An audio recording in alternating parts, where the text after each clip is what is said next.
Nous sommes très heureux de vous retrouver sur Medi 1, la panafricaine. Bienvenue dans l'invité de la rédaction. Il clame tout haut et le croit dur comme fer que le théâtre ivoirien n'est pas mort. Il y a consacré sa carrière, mieux sa vie.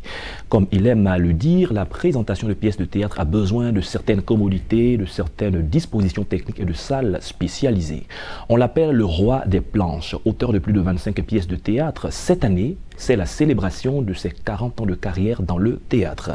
Nous avons le plaisir de recevoir Diallo Tikwayi Vincent sur notre plateau. Bienvenue. Bonjour. Vous êtes artiste, comédien, dramaturge, metteur en scène, président de la Fédération ivoirienne de théâtre professionnel. C'est exact. Comment est-ce que vous arrivez au théâtre? Parce que vous célébrez cette année 40 ans de carrière. Je suis arrivé au théâtre par amour d'abord. De ce métier qui a impacté ma vie, parce que je voyais qu'il y avait une frange de citoyens qui ont décidé de s'adonner à un métier qui lui s'intéresse à la vie, à la souffrance, à tout ce qui est injustice. Et je pense que réellement pour mieux exister dans une société, la contribution qu'on lui apporte doit être à la mesure des besoins exprimés et l'aspiration des populations. Donc, de ce point de vue, le théâtre répond exactement à cette préoccupation et c'est pour cela que je l'ai choisi, pour servir mon pays et servir les citoyens du monde. Quels sont les atouts d'un comédien pour faire ce métier? Parce qu'on vous entend avec une voix assez particulière, dans un registre assez particulier, une construction. J'ai une voix de naissance. Je pense que dans ma famille, nous avons le même timbre de voix. Okay. Seulement que le théâtre m'a beaucoup façonné. Okay. J'avais un débit rapide et le théâtre a corrigé tout ceci. Et on m'a appris que lorsque vous bégayez, que vous avez envie de parler, il faut respirer un bon coup. Ouais. Et comme ça, toute la voix sort dans sa splendeur. Donc, le théâtre, non, il faut le dire, le théâtre c'est un art fédérateur. Ouais. C'est le seul art qui regroupe en lui au cours d'une création ou alors à la représentation de ce que nous avons créé pendant des mois derrière les enclos. Ouais. Alors, il fait intervenir la musique, la danse, il fait intervenir le costume et donc le plasticien, il fait intervenir beaucoup de choses, tout ce qui existe dans toutes les autres formes d'expression culturelle. Le théâtre résume cela et c'est ça sa force. Au bout de 40 ans, qu'est-ce qui a évolué dans ce métier? Bon, ce qui a évolué dans le métier, c'est que quand on a 40 ans, c'est la maturité. Ouais. On ne peut pas dire qu'on ne connaît pas assez de choses dans ce métier. Alors, je me disais comme ça qu'après 40 ans, si je devais ignorer, si je devais affirmer et disons, ignorer certaines choses du théâtre, ça ne dépassera pas 15%. Ça ne dépassera pas 15% parce que toutes les techniques, je les ai. La connaissance, je l'ai. Théoriquement, pratiquement, je l'ai. Et je peux me défendre. Et ça me permet de proposer à tous les Ivoiriens, au monde entier où je suis passé, des textes élogieux, la création qui correspond à l'aspiration des populations. Justement, parlons de textes. Lors de la célébration de vos 30 ans de carrière à Boaké, devant les médias, vous avez dit que vous venez au cinéma pour lui apporter une bonne plume, un texte cohérent pour rendre compétitif le théâtre au plan international. Alors, quel est le sens d'une telle phrase pour ce métier?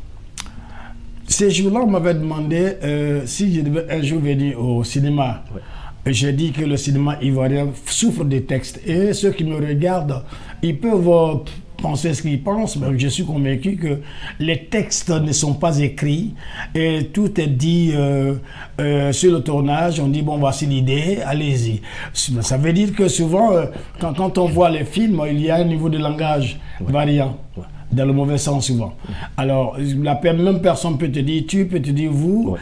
Et puis, bon, ben, au niveau des syntaxes, au niveau de la cohérence et de la splendeur du texte qui doit pouvoir nous attirer. Parce que le plus important, c'est le discours qu'on tient qui attire. Ouais. Ce n'est pas la mimique, ce n'est pas la gestuelle. C'est la façon de dire un texte, de maîtriser ce texte, de dompter le texte et en même temps de le situer dans son environnement. Alors, on parlera de psychologie. On parlera de psychologie de l'acteur. Je vous donner un exemple au passage. On peut écrire, vous avez en face de vous un texte qui est écrit je t'aime, tu es belle. Ou alors tu es belle, je t'aime. Alors quand on vous demande de le jouer, comment vous y prenez? Il faut d'abord savoir qui le dit, oui. Quel âge ai-je. Oui. Si j'ai 80 ans, je ne le dirai pas comme un jeune de 18 ans. Bien entendu. Si j'ai 60 ans, je ne le dirai pas comme un jeune de 40 ans. Et si j'habite Cocody, Rivera 3, je ne le dirai pas comme un jeune qui est dans son milieu à Bremacoté. Donc il y a tellement de jeux, d'interprétation pour une seule phrase. Alors, le metteur en scène vous fait des indications et souvent, vous pouvez vous imposer à partir de ce texte, instruire même le metteur en scène parce que le premier metteur en scène, c'est l'acteur. Celui qui exécute les premiers pas, celui qui nous renvoie à la première image. Et c'est à partir de ces images-là qu'on commence à concevoir une création. Donc l'acteur est au cœur. Vous le dites souvent, le talent est une chose, mais le talent ne suffit pas. Non, il faut aller à l'école, il faut une formation. Nous avons connu la formation la plus difficile, la plus dure. C'était avec les anciens. Et vous savez bien, avec les anciens, c'est tout un contenu. Il y a le respect de la personne.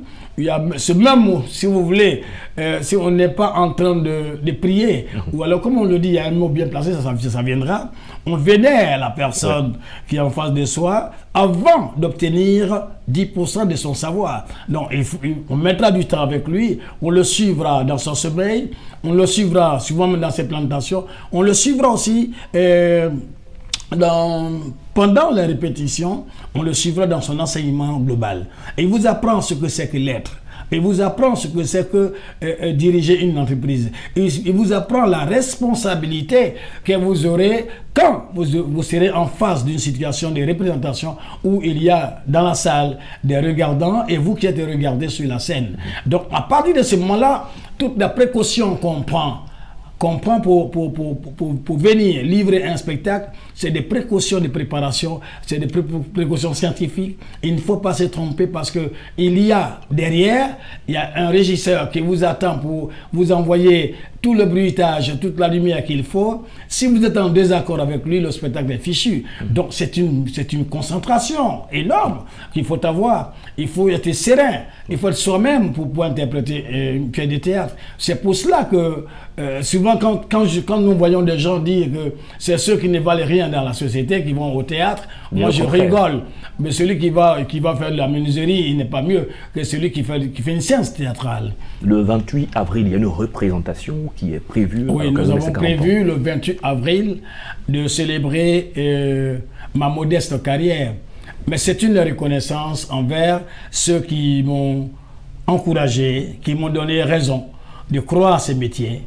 Et c'est pour cela que je vais jouer. C'est pour tous les Ivoiriens, pour tous les Africains qui vivent ici en Côte d'Ivoire et qui m'ont applaudi, qui ont souvent pleuré aussi, qui ont ri avec moi et qui ont souffert de certaines souffrances que j'ai eues. Et puis bon, ben, c'est ceux-là qui m'ont porté, qui ont fait que je suis resté ce que je suis jusqu'à 40 ans de carrière.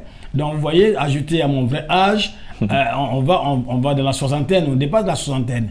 Alors je dirais que le 28 avril, c'est une date sacrée où nous allons livrer aux Ivoiriens un spectacle qui s'appelle Situation, qui parle de nous-mêmes, qui parle de la méchanceté de la société, de la répartition, de la gestion, de même, si vous voulez, de l'appartenance de la terre. On ne peut pas dire à son frère, va-t'en, tu n'es pas de chez moi, tu n'es pas d'ici. Ces mots doivent être bannis parce que moi j'ai vécu cela ailleurs.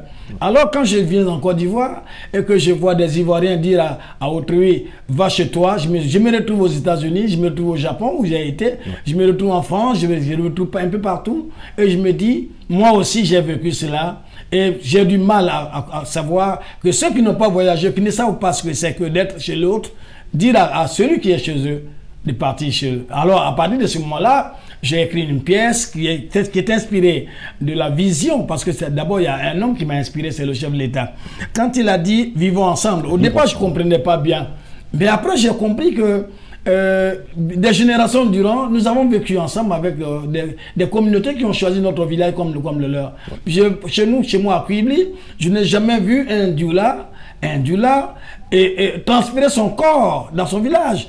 nous avons des cimetières communs, nous avons notre destin commun. Quand on va faire des matchs de football, on ne sait même plus qui est Ouabé, qui est Dioula. Ouais. C'est tout le monde ensemble. Alors, ça m'a tellement inspiré que je voulais même dédier cette pièce-là au président. Mais d'aucuns diront que je vais à la soupe. Oui, c'est ça. Ça, on le sait. Ceux qui le disent la nuit, on sait où ils vont. Moi, je joue parce que d'un côté, je suis avec le peuple quand ça ne va pas. Et de l'autre côté, quand ça va bien, je le reconnais en tant qu'être humain. Merci Diallo Tikwayi Vincent. Nous avons eu le plaisir à vous écouter. Telle une belle mise en scène de théâtre. Merci d'être passé sur notre plateau. Nous souhaitons encore félicitations pour les 40 ans de carrière. Voilà, je dirais simplement aux Ivoiriens qui me regardent, et à toute personne qui me regarde, que le théâtre c'est une science. Le théâtre c'est un reflet de notre société. Ne négligez pas. Et je vous donne rendez-vous, que vous soyez partout où vous êtes. Venez le 28 avril à 20h30 dans la salle luxueuse de Louga du Palais de la Culture à Trècheville. Merci, merci. C'est la fin de cette émission. Merci à tous de l'avoir suivi. Bonne suite de nos programmes sur Média 1.